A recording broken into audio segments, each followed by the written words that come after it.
Relations between Nigeria and the United States has been known to be cordial for a long time. Nigeria, being the most populated African nation, is strategic to U.S. security plan on the continent. It's also an economic powerhouse in Africa. Between August 2000 and July 2003, two U.S. presidents, Bill Clinton and George Bush, visited Nigeria during the administration of President Olusegun Obasanjo, an indication of a good working relationship between both countries. But things took a dramatic turn under the administration of Goodluck Jonathan. Under his 6-year administration, Nigeria's relations with Barack Obama's White House was anything but cordial. The Obama's administration accused the country's military of gross human rights abuse in its fight against the Boko Haram insurgency. There was also the issue of a lack of political will by the Jonathan government to tackle official corruption.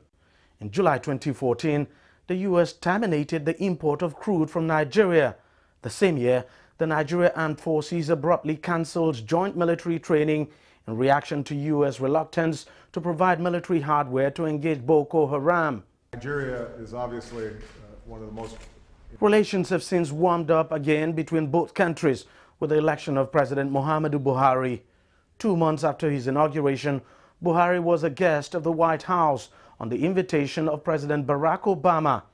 The U.S. then resumed importation of Nigeria's crude in 2013, and by June of the same year, U.S. overtook India as the biggest importer of Nigeria's crude. The U.S. bought 10.7 million barrels of Nigerian crude in June, up from 4.76 million barrels the previous month. The Obama administration also promised to provide $5 million in support of the multinational joint task force combating Boko Haram in the West African sub-region. Together, we will make America wealthy again. But the election of Donald Trump has generated apprehension in Africa, especially in Nigeria, a situation made worse by Mr. Trump specifically calling out Nigeria and Nigerians in a very negative tone during some of his campaign pitches.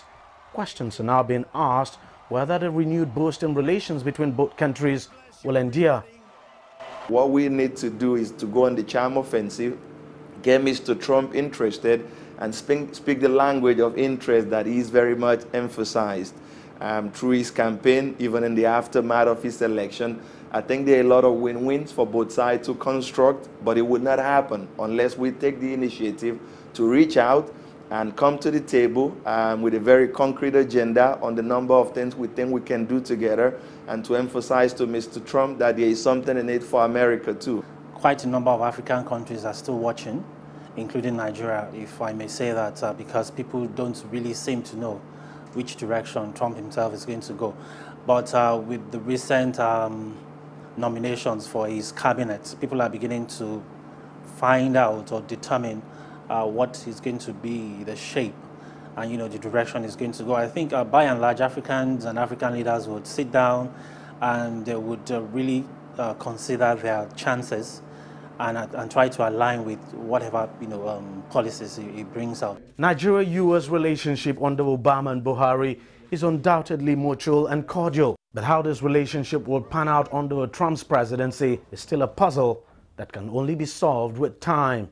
Deji Badmus, CGTN, Lagos, Nigeria.